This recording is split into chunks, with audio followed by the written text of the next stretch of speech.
हाँ बच्चों, अपनों ने 11th क्लास में जो अपना चल रहा था सेट वाली एक्सरसाइज चल रही है। अब 2-3 दिन हो गए काम करवा नहीं पाई मैं, सॉरी। तो आज जो अपने काम कर रहे हैं इसमें पावर सेट, उसका एक पार्ट है पावर सेट, जिसको हिंदी में बोला जाता है घात समुच्चय।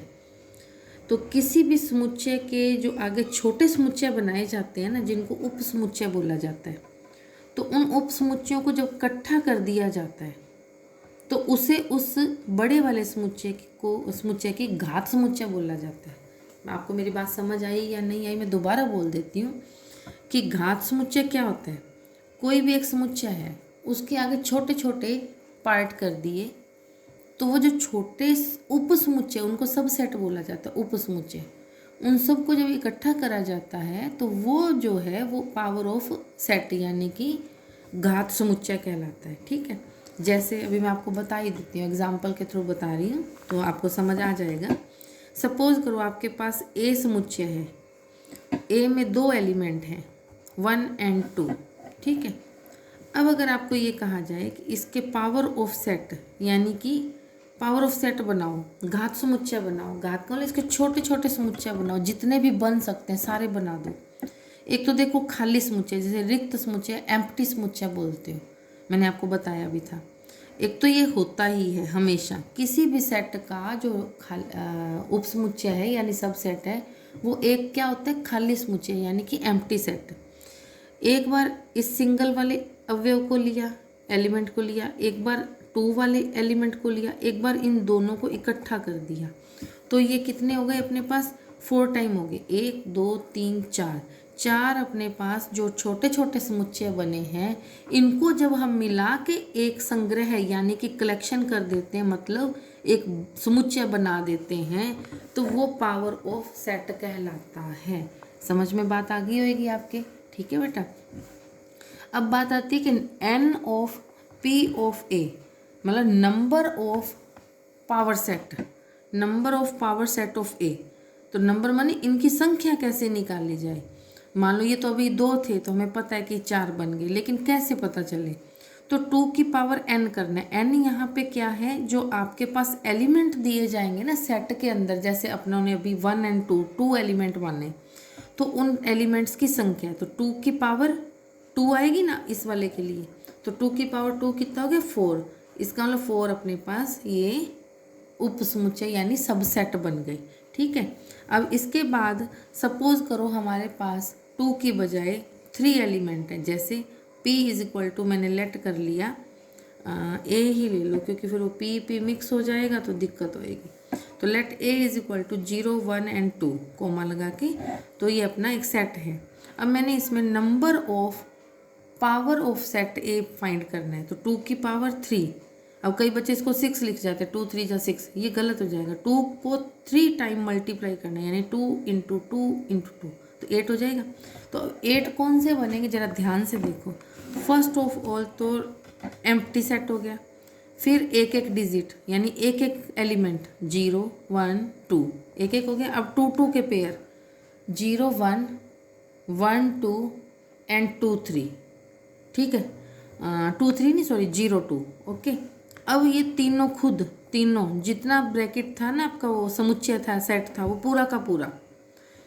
अब यहाँ से क्या क्लियर होता है, ऊपर वाले क्वेश्चन से भी, इसमें ज़रा देखो जो मैंने 4 बताए थे आपको, एक तो ये जरूर होता है खाली वाला, एक वो स्वयं यानी खुद अपना ही उप समुच्चय यानी सबसेट होता है। बिल्कुल यहाँ पे भी देखो, खाली समुच्चय यानी एम्प्टी सेट और खुद का। ठीक है, तो ये 2 तो होने ही हैं, बाकी क्या है, एक बार सिंगल सिंगल एलिमेंट लो, फिर डबल डबल पेयर कर दो। अगर 3 एलिमेंट है तो 3 का भी एक बन जाएगा, अगर 4 है तो इस तरीके से 3 3 के सेट भी बनेंगे, फिर 4 का खुद का बन जाएगा। ठीक है, तो ये आपको समझ आ गया होगा। ओके, अब है सार्वत्रिक समुच्चय। सार्वत्रिक बड़ा अजीब सा नाम लग रहा होगा आपको, जिसमें सब कुछ समाया हो, यानी यूनिवर्सल सेट। इसको अपने कैपिटल यू से दिखाते हैं, कैपिटल यू से। ओके, तो इसमें क्या होता है, जो छोटे छोटे सेट होते हैं ना, वो सारे के सारे इसके अंदर होते हैं। यानी कि जैसे कहें ना कि ये सबसे बड़ा सेट होता है जो दिए गए क्वेश्चन में, बाकी सारे सेट जो होते हैं छोटे छोटे वो इसके हिस्सा होते हैं, ठीक है।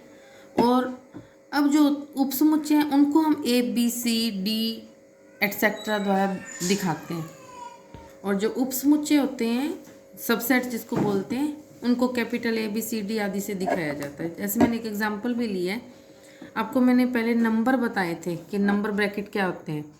तो जैसे जेड जो है, जेड और क्यू, इन दोनों के लिए मैं बता रही हूँ। जेड क्या है, इंटीजर्स, और क्यू क्या है, रेशनल नंबर्स, ठीक है। तो जो क्यू होता है वो एक यूनिवर्सल सेट का काम करता है, और जो जेड होता है वो क्यू का एक उपसमुच्चय यानी सबसेट होगा। क्यों? क्योंकि जेड तो ओनली अपने पास इंटीजर है। इंटीजर में क्या होता है, पूरे पूरे अंक, यानी 1 2 3 4 प्लस के, 1 2 3 4 माइनस के, बीच में 0। लेकिन जो रेशनल नंबर होते हैं इसमें हाफ, 1 3/4, 3/4, 1/8, 1/16, 1/12, कुछ भी हो सकता है, कुछ भी, पूरी की पूरी काउंटिंग, डिवाइड वाले भी, जीरो वाले भी, माइनस प्लस सब कुछ होता है। तो अपने आप क्या हो गया, जो जेड है वो क्यू का एक पार्ट हो गया ना, तो इसका मतलब जेड क्यू का एक सबसेट होगा। तो क्यू क्या हुआ, यूनिवर्सल सेट हो गया उसके लिए, और जेड उसका एक सबसेट हो गया, ठीक है। अब अपने पास अपना एक्सरसाइज है फर्स्ट का थर्ड पार्ट यानी 1.3। तो क्वेश्चन नंबर फर्स्ट है, इजी है सारा, थोड़ा करते हैं अपने। उपसमुच्चय यानी सबसेट है या नहीं है यह हमें बताना है, ठीक है। तो मैंने इसको भरा नहीं, अभी भरूंगी आपके सामने।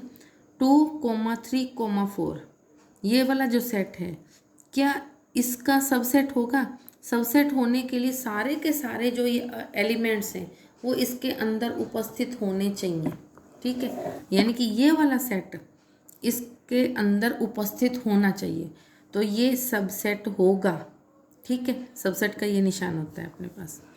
अब इसके बाद है अपना सेकंड पार्ट। सेकंड पार्ट है A comma B comma C is B C D. B C D का ये यानी कि यहाँ B comma C comma D है, तो क्या ये इसका सबसेट है?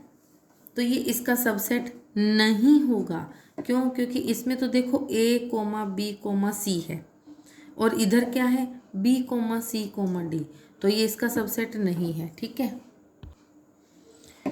ये इसका क्यों नहीं, इसमें ए है, इसमें ए है ही नहीं।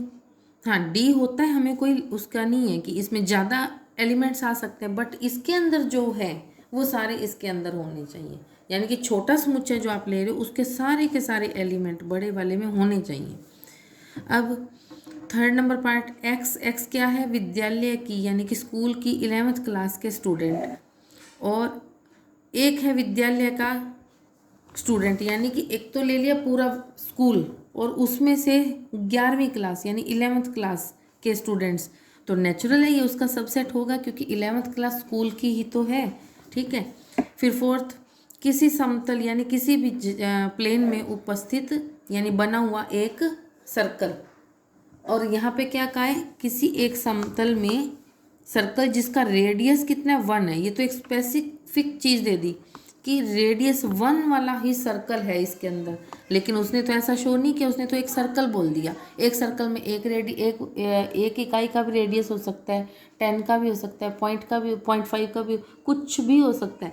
तो इसका मतलब ये इसका सबसेट नहीं है, ठीक है। फिर फिफ्थ नंबर, किसी समतल में स्थित एक ट्रायंगल कोई सा भी हो सकता है।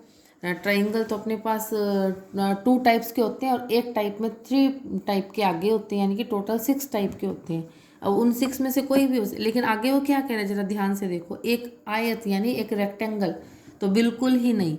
रेक्टेंगल में ट्रायंगल कैसे ढूंढ सकते हो? हाँ, डायगोनल बना के तो बनता है, बट ऐसे नहीं, तो इसके ऊपर आप क्या आ जाएगा, सबसेट नहीं का।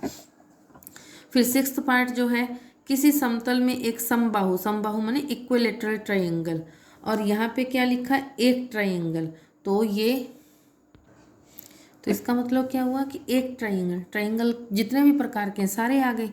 और इसमें क्या है, एक लिया इक्विलेटरल ट्रायंगल, तो नेचुरल सारे जो ट्रायंगल का ग्रुप बना हुआ है उसमें से इक्विलेटरल भी पड़े हैं, तो ये इसका सबसेट हो जाएगा। अब सेवंथ वाला क्या देता है, एक एक्स क्या है, एक्स एक समप्राकृत संख्या यानी कि इवन नेचुरल नंबर, ठीक है। और पूर्णांक किसका सबसेट कह रहा है या नहीं है? एक पूर्णांक, पूर्णांक क्या होता है? पूर्णांक होता है आपका इंटीजर। इंटीजर में क्या होता है? इंटीजर में अपने पास प्लस माइनस की सारी